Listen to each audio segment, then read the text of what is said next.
Hey Internet, Eric here. In my lovely storage area in my basement. Normally I'm in a nicer looking part of my basement. The reason why I'm doing the review in here is my daughter's upstairs running around and it's kind of picking up on my iPad. So enjoy the junk in the background. Now, this movie review is, I'm actually surprised I haven't done this yet. I think I have like over 60 videos on YouTube right now, and the fact that I haven't fucking just talked about this film really surprises me. I was watching one of my buddy's videos the other day, and he was watching it in his video and just talking about it. I'm like, that's what inspired me to do this. So, and the fact is, I'm a huge horror nut. Everyone knows me. They know I love movies in general, but my biggest love in movies is the horror genre. And this is my favorite series of them all. And I'm going to talk about the one that started them all, Friday the 13th.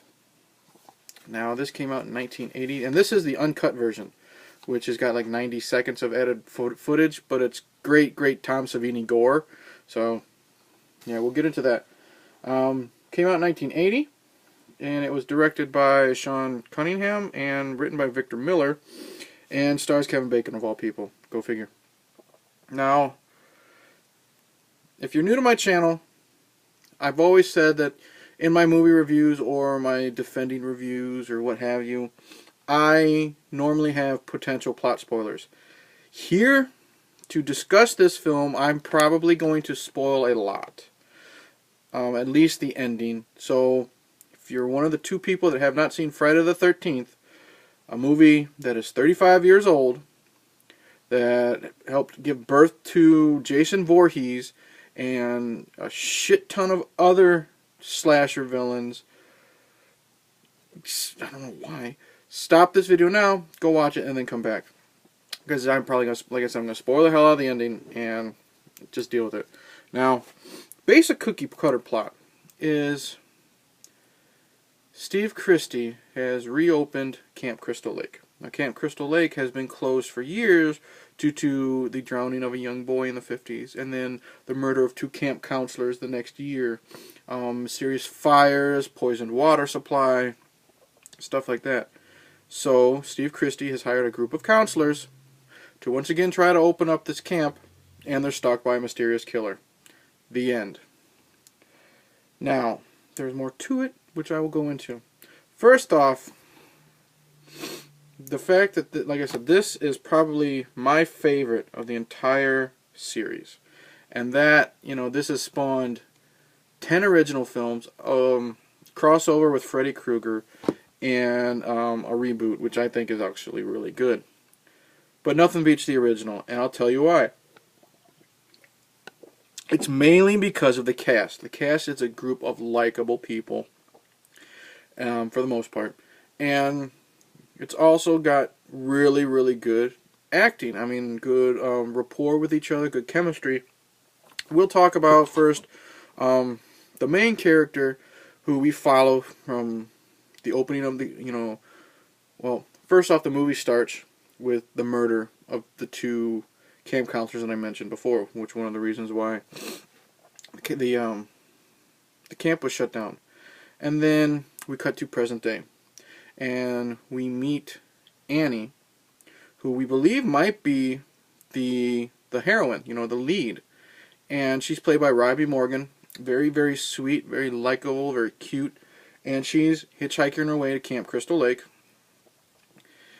And she's supposed to be the cook. And the hitchhiker that picks her up turns out to be the killer that is stalking all these counselors. And then the killer does away with Annie. And then we meet up with the rest of the group. And who we follow the most for the rest of the movie will be Alice, played by Adrienne King. And Adrienne King is very, very, again, very likable, cute, soft-spoken. And then when she's being tormented and stalked by this killer, she goes into this damsel in distress mode. But then at the end, when she finally needs to fight for her life, the switch is flipped, and she goes all balls out to take out the killer. And Adrienne King does a wonderful, wonderful job here. Who else we got? We got Kevin Bacon. Kevin Bacon is just there to be the cute guy. He's nothing special, but he's very likable, especially with his rapport with his girlfriend, Marcie, played by Jeannine Taylor. And Marcie's there to be the female, to have sex with the male, but she's also there to be the good comic relief. And she's done it. She's very cute, very quirky. Some one-liners in there, but it's not ad nauseum, you know, because every one of these movies has the funny person, and 9 times out of 10 they become annoying as fuck. But she's not. She's very cute, very likable. We have, who else? We got Laurie Bartram plays Brenda. Brenda is hippie-esque in the fact that she doesn't eat meat, and she tries to tell people to get all these vitamins put in her body and stuff like that, blah, blah, blah. But I always find it funny that she's trying to tell people to eat right, but then later she smokes a joint and, you know, tries to play a strip Monopoly. So it's a good kind of A and B thing with her. And then there's other people. And then here comes the big spoiler of them all. Alright? We meet who the killer is. And I love it. I love how we don't see the killer at the very end. We meet someone who we find out will be the killer, but with a half hour left of the film. And it's a woman, of all people, because you think it's, you know, 9 times out of 10 you got these slasher films are the killer is a man. And it's Betsy Palmer, and she plays Mrs. Voorhees. I mean, like I said, I'm going to spoil the ending. Mrs. Voorhees is the killer. Mrs. Voorhees is the one tracking all these camp counselors. And you find out the reason why she is doing this is, I mentioned in the beginning of my review, a young kid drowned. Well, that young kid was her son, Jason. And she was the cook at the time of the camp. And she blames the counselors because they were busy fucking instead of watching Jason. And Jason wasn't a good swimmer, and he ended up drowning. And then that just crushed Mrs. Voorhees, obviously. So she's done what she could over the years to make sure this camp never reopens, and this tragedy that happened to her can never happen to anyone else. And this is what I like about Betsy Palmer's performance. I've always said the best thing, or how do you make a great movie villain? You get someone who can act in a way where they believe what they're doing is 100% right and justified. Whether it is or not, through their point of view, they believe they're doing nothing wrong. And Betsy Palmer gets that here. She is, in her mind, she is just avenging the death of her son, and she is trying her damnedest to stop this from ever happening again. No matter how batshit crazy she is, because there are scenes where, you know, she's talking to herself, but she also seems like she's talking to the dead spirit of her son Jason. You know, and there's a scene where it's a close-up shot of just Betsy Palmer talking. Excuse me, but she's just saying, "Kill her, mommy, kill her. Don't let her live." So is Jason really supernatural? Doubt it. At least in this first movie, she's just a batshit loon who her psyche was broken when she lost her only child. And Mrs. Voorhees is vicious here. She is Betsy Palmer, maybe in her mid-40s. I don't know how old she was when she took this role. That's her right there. But she is not this, you know, weak female doing all this stuff. You only see her after Alice is the final survivor. And when she goes after Alice, she is beating the shit out of her. She is slapping her. She is punching her, nailing her with a fist, throwing her on the ground, slamming her face into the sand, stuff like that. And she takes no prisoners. She wants to kill Alice and then move on.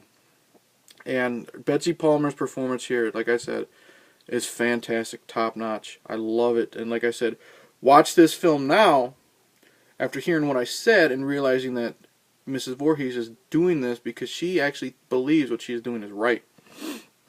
What else can I say? Sean Cunningham, the director of this. I love the way he shoots this. I love like a lot of his shots of just like the lake in the foreground. I love a lot of the POV shots we get from the killer. One of my favorite shots is a lot of the camp counselors are laying on the dock, and they're swimming. And you just see the killer's hand pull down some leaves, staring at them, wondering what they're doing. Wonderful. Harry Manfredini, God, his score here is so good. I love how he brings up the intensity in the scenes. The whole fight scene with Mrs. Voorhees and Alice in the end. The scene where Annie is trapped in the Jeep, because she, like I said, she was hitchhiking, and Mrs. Voorhees, we never find out it's Mrs. Voorhees until the end. When she picks up Annie, and like right when they pass the entrance to Camp Crystal Lake, and Annie's like, "Wasn't that the entrance back there?" You just hear bump bump, bump bump, getting the intensity up, and it carries on through the entire scene until she jumps out. Mrs. Voorhees catches up with her and takes her out. Yeah, Manfredini is so good, and what's great about Manfredini here is he goes from all this intenseness to the very end after Alice has killed Mrs. Voorhees, and I'll discuss how in a second when I praise Tom Savini. After Alice kills Mrs. Voorhees, she gets in a canoe and she just pushes out to the lake to sleep. And I love how we cut to the next morning and we see Alice laying in the canoe, cops are coming down in the background, and Manfredini has gone from, that violent, intense, scary score to this dreamlike score. Alice has just woken up, and everything is over with, and everything is so peaceful. And it's a huge contrast to what we've been listening to for the first hour and 20 minutes. And then, of course, comes the ending. The ending that still gets people to this day. The surprise ending that made theaters jump. And this ending here always makes the top 10 list. Best jump scares. As Alice is looking to the cops and everything and she thinks she's safe. Out of nowhere, the zombified body of young Jason leaps out of the fucking lake, wraps his arms around Alice, pulls her back into the lake. And then she wakes up in the hospital. The cops say, there was no boy, type of thing. So, was he there? Was he not, type of thing. But, great ending. But what I was getting at talking about Manfredini is how he goes from this wonderful, dreamlike score to, with the flip of a switch, and I can't snap with this hand, can't do it, but that quick goes from that dreamlike score to this grab you by the balls, horrific score when Jason has grabbed Alice and is pulling her down into the water. So good, dude, so good. Oh, man. And one of my favorite things, what I love about this film is, like I said, I mentioned the characters. I forgot to bring up Walt Gorney as Crazy Ralph. Crazy Ralph is this old prophet, basically. He's the town crazy, town drunk, what have you, and he's the one going around telling everybody not to go to Camp Crystal Lake because it's got a death curse. And this fucker has been obviously doing it for years because the entire town knows him by name. We meet him when he bumps into Annie and Enos. Enos is the guy that takes Annie halfway to Camp Crystal Lake. And Enos is basically saying, "God damn it, Ralph, get out of here. Don't you have anything better to do?" And then we meet up with Crazy Ralph again later. He's snuck into the cabins, and he's trying to tell the counselors, get out of here, it's got a death curse. And he gets on his bicycle and runs away. Later, the cops show up before any murders have happened, and the cop is looking for fucking Crazy Ralph. So it goes to show that Ralph has been doing this for years. He's scaring off everybody. But he knows what's going on. He knows what's going to happen. And what did I say? Walt Gorney, I believe his name is. Yeah, he's not here in the credits. I believe it's Walt Gorney. I'll check. He's just so good playing this crazy man. It's got a death curse. You're going to Camp Blood, aren't you? Just his performance. He's so good. So creepy. But he's trying to help. And of course, if people would have listened to the crazy drunk, from town, they'd all be alive. But of course, you never listen to the crazy drunk, do you? Fuckers. Anyway, all kidding aside. Last thing I want to talk about is the special effects here. Oh, man. Tom Savini. Practical effects. 1980 practical effects here. Tom Savini. my favorite old school practical effects guy. I mean, we have Greg Nicotero, all these guys, you know, there now. What was his name? The guy, he did American Werewolf in London. I don't know. But then there's also Stan Winston. But Tom Savini here is at his best. He got started, to my knowledge, the first time I saw him was he was doing the effects for Romero's Dawn of the Dead. He was great there. But here, it's more realistic because it's not a zombie type film, to my in my opinion. Oh, excuse me. And what's sad here is, you know, thank God they finally released this uncut. A lot of his stuff has been edited in this film, and then they put it back in the DVD. And it's just so good. Like I said, spoilers. Annie, well, I've already said it. Alice is the last survivor, so deal with it. You already know everyone dies. Annie's kill.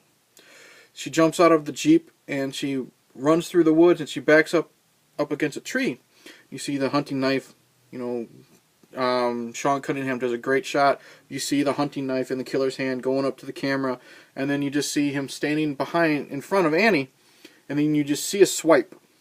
And then we cut to Annie, and she's got this big gash, like a happy face, is what they call it, here to here. And the blood is just pouring and oozing. And what's great is, in this director's cut, you see the full effect because it's pouring and going until she drops out of camera. And that it's not in the original. Kevin Bacon's death is also great and longer here. We get Mrs. Voorhees is hiding under Kevin Bacon's bunk. And he had just got done having sex with Marcie. She's off to go to the bathroom. And he gets an arrow pushed through his bed and out of his neck. And we got blood gushing everywhere. And what's great is, in this uncut version, we see the whole thing. We see the blood drop going down his chest, and you see him just, you know, staring at the camera and going like this, shaking his head. And what's cool is, there's an effect there. We just see a little fountain of blood shoot out. And apparently, Savini didn't want that to happen, or he hadn't planned on it. But he and his assistant were under the bed working the machine, like, you know, the bladders and stuff. And one of the bladders was clogged. So either Savini or his assistant pulled the bladder off, put their tube in their mouth, and they pushed it. And that's where all that force came out of. So it's practical effects at its finest. Improvising, great. We have Marcie's death, great axe to the face. And in this version, we get to see it for a couple seconds longer. Great head cast done of the actress, and she falls down. And then we have the coup de grace. We have Mrs. Voorhees' death, which I said I would talk about. And as Alice and Mrs. Voorhees are struggling on the beach, Alice knocks Mrs. Voorhees to the ground, and she picks up the machete Mrs. Voorhees has been using. And in slow-mo, with Manfredini's fucking score blaring, swings the machete, and we see Mrs. Voorhees' head lopped off in slow motion, and she falls to the ground in slow motion. You see her hands, you know, slowly reaching up to the air. Fantastic, fantastic effect. And this movie here, like I said, introduced me to Tom Savini for the most part. I went out and bought the fuckers 2 of his special effects books. The stuff he has done is just amazing, and it's also amazing how easy it was done. And that just proves right there that Tom Savini's the man when it comes to practical effects.